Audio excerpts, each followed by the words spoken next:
Scottish independence campaign has had a number of organisations promoting the idea.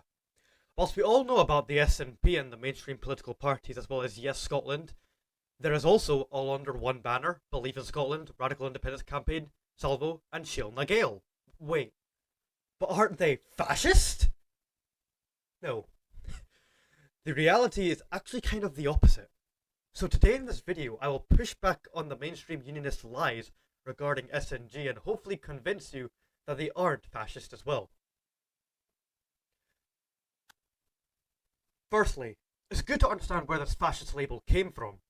Sìol Nan Gàidheal formed in 1979 in the wake of the 1979 Home Rule referendum, at the same time as the 79 group. Keep them in mind for later. Sìol Nan Gàidheal originally formed to promote Gaelic language and culture, which at the time, along with Scots, still had many schools carrying out physical punishments to those who wrote or spoke in the language, which lasted up until the Belting Ban 1987 for state-run schools, then 1998 for private schools. Sìol Nan Gàidheal had a newspaper called Firinn Albannach, also known as Scottish Truth in English, in which there were 7 editions that we know of. Using this post on the Scottish Republican Socialist Movement group on Tapatalk, it provides a link which leads to a 404 page. However, pasting the link into the Wayback machine gives us access into the archived articles by Firinn Albannach, and it provides some very important information. First of all, many reasons why people call Sìol Nan Gàidheal fascist is because of its alleged involvement with paramilitary activity, notably with Arm Na Gàidheal, a militant organisation that claimed responsibilities for many petrol bomb attacks. The newspaper by Firinn Albannach, called Free Matt Lygate Now, referring to a political prisoner, has at the very bottom very important information. Sìol Nan Gàidheal has no association, financial or otherwise, with Arm Na Gàidheal. However, we understand their reasons for their existence. Furthermore, the actual article about Matt Lygate is fascinating. Matt Lygate was a Marxist revolutionary and founded the Workers' Party of Scotland.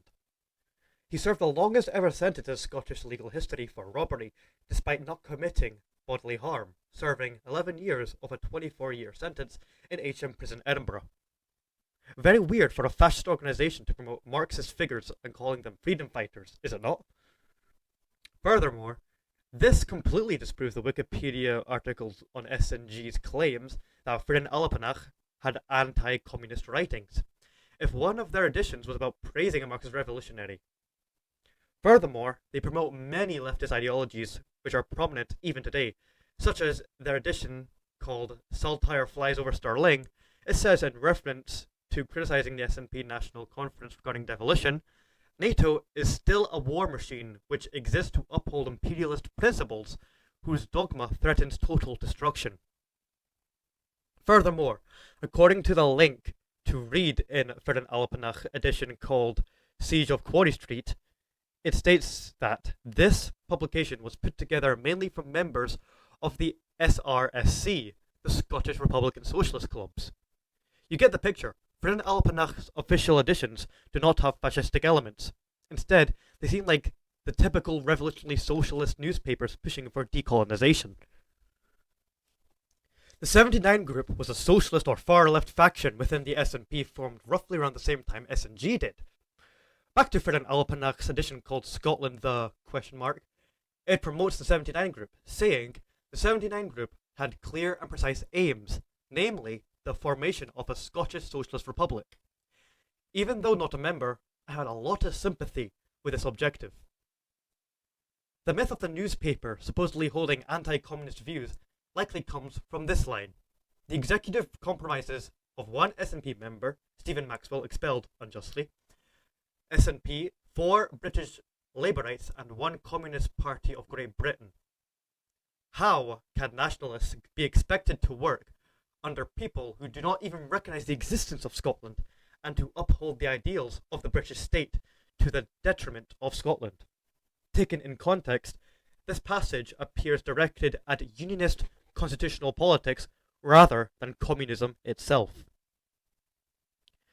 As a matter of fact, the newspaper further down criticises the Labour Party for not delivering for the working class, and the line mentioned before is criticising the fact unionist parties are members of the society. Anyway, the 79 group was also expelled by SNP leader Gordon Wilson. The 79 group had Alex Salmond as a member, the future First Minister of Scotland from 2007 to 2014, and led Scotland to the first independence referendum. The expulsion of both SNG and the 79 group may suggest internal factional conflict within the SNP, rather than evidence either group was expelled for fascism. It is important to note as well that despite their ban, senior SNP figures such as Willie McCrae had alleged involvement with SNG even after the ban in 1982. Willie McCrae was not some random SNP member either. He was the vice chairman and competed in SNP leadership elections. Furthermore, McCrae's involvement also raises serious questions about the anti-leftist far-right allegations against SNG, as Willie McCrae was an avid socialist and anti-imperialist. He fought in France and in the Raj in World War II, so he knows firsthand what far-right politics and expansionist ideologies looked like. It simply wouldn't make that much sense that a socialist anti-imperialist would join a racist far-right organisation, especially if it was supposed to be banned by the party he was vice chairman for. Speaking of McCrae, documentaries such as one from Channel 4 called Who Killed Willie McCrae says that SNG was not banned for fascism, but rather its quote militaristic style.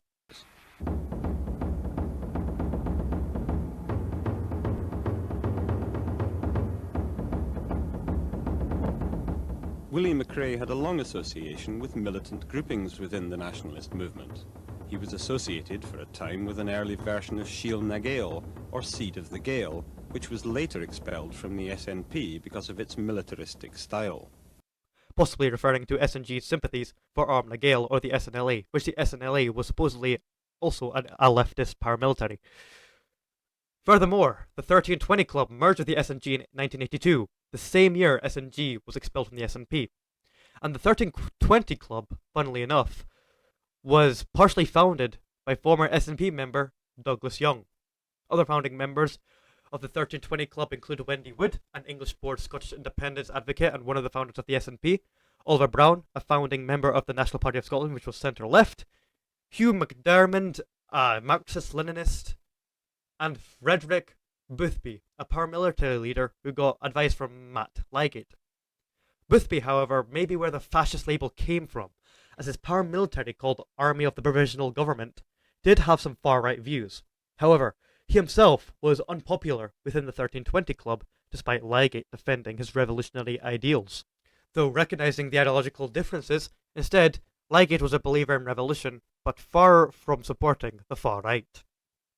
As in 1972, McDermott wrote in the 1320 Club's magazine, quote, "If Boothby is playing a double game, he must be exposed and got rid of." Far from embracing Boothby uncritically, leading figures within the 1320 Club openly challenged and sought to marginalise him. So, now that we've established that Sìol Nan Gàidheal's first incarnation, as well as its mergers such as the 1320 Club, has little evidence to call it fascist other than Boothby and its support for paramilitary organisations, which wasn't too uncommon in Celtic nationalist circles during these times in the Troubles era, what about Sìol Nan Gàidheal's second and third incarnations?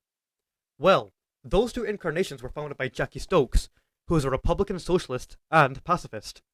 This detail alone should raise eyebrows to the two fascist claims, as not only was Jackie Stokes a socialist, but also rejected violence as a means to make an end. Stokes moved on to promoting the organisation online, particularly through on its website, and there it is! The classic quote on their website under the white settler phenomenon, where it says, quote, "Sadly, every English incomer at present is suspect, the good along with the bad." Now, it makes sense why people would raise serious questions on whether or not SNG is ethno-nationalist or Anglophobic. But this single quote alone does not automatically mean that they are a fascist. Although controversial, this page seems to be referring to the various phenomena occurring within Scotland historically and presently, such as the holiday home phenomenon, which are disproportionately UK owned, which has sparked controversy due to their presence often driving up local house prices and prompted the Scottish Government to implement a tax on said holiday homes. The language is undeniably provocative and open to criticism, but provocative anti-colonial rhetoric is not automatically equivalent to fascist ideology, though many leftists agree that the wording could have been improved a ton on this specific page, with quotes such as, "It must be made clear at the outset that those being considered under the heading white settler are primarily those English advancing en masse the rural areas.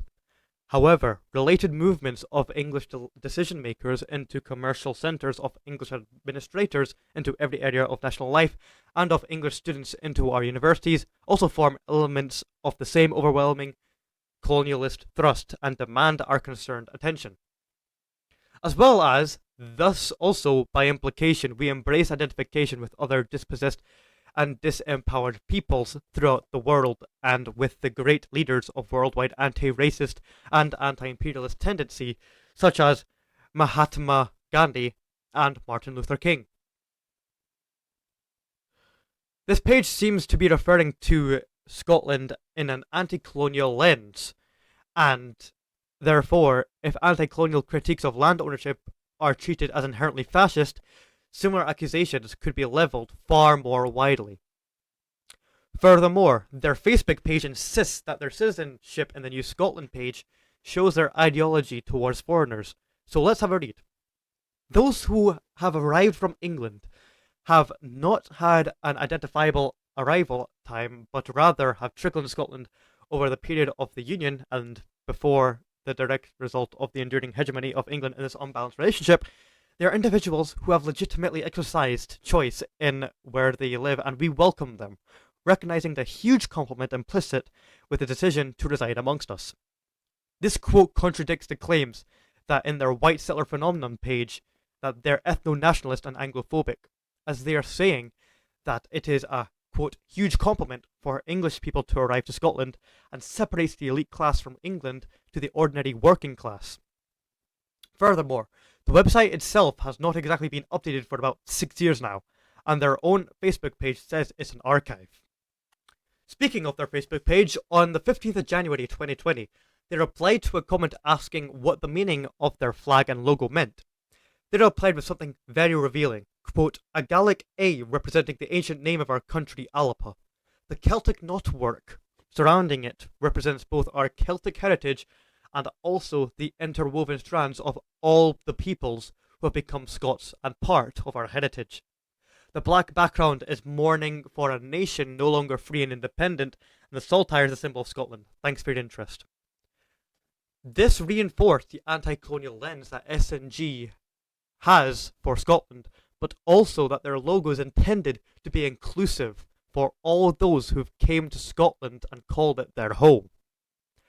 Further down this Facebook post replies, they also say that, quote, "virtually all members of Sìol are card-carrying members of the SNP, and, quote, we are generally described as anarchists by the far right.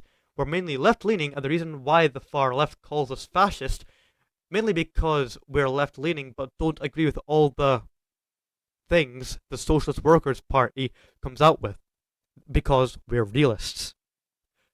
This is from the group's official Facebook page, which is really telling. It's clear from their posts that they poke fun at the claims of them being fascist, which shows they are very aware of the allegations but also push back on the claims.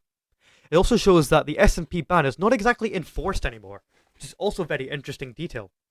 Further complicating attempts to characterize SNG as fascist are its recurring overlaps with explicitly left Republican organisations such as the Scottish Republican Socialist Movement, appearances in Connie-lite spaces, and protest activity where Socialist Republican symbols, including SRSM and Scottish Socialist Party flags, were present. So the question is, why did this label stick with them despite substantial evidence complicating or contradicting it? There could be a few reasons. First, factional tensions within the independence movement may have played a role. Political movements often seek message discipline and can become wary of splinter tendencies or organizations perceived as too radical, militant, or controversial. In that context, labels can sometimes emerge less as precise ideological descriptions and more as products of internal political conflict. This may explain why figures such as the 79 group were also marginalised alongside Sìol Nan Gàidheal under Gordon Wilson, despite the former's explicitly socialist orientation. But factional politics alone may not explain it. Another reason may be the tendency to conflate revolutionary nationalism, cultural traditionalism, or sympathy for militant struggle, particularly during the era of the Troubles, with fascism, even when those are not synonymous. In addition, once a political label enters public discourse, it can reproduce itself through repetition in media, commentary, and secondary sources, regardless of how strong the original evidence was. It may also be that controversies around paramilitary sympathies, provocative anti-colonial rhetoric, or figures such as Boothby allowed critics to generalize from fragments into a much broader characterization of the movement as a whole. Yet, as the evidence explored here suggests, those fragments do not straightforwardly sustain the claim that Sìol Nan Gàidheal was fundamentally fascist.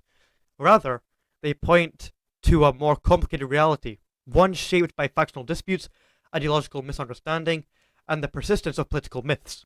As SNG's own social media presence suggests, the historic SNP ban today appears at least loosely interpreted, itself hinting at more ambiguous relationship than the conventional story suggests.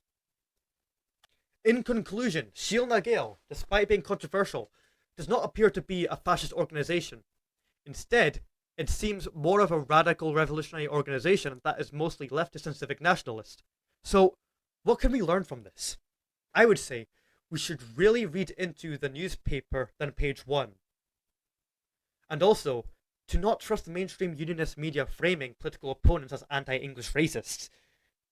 You may not agree with all of SNG's policies, but it's not fair to label them as a fascist movement when there's substantial evidence against.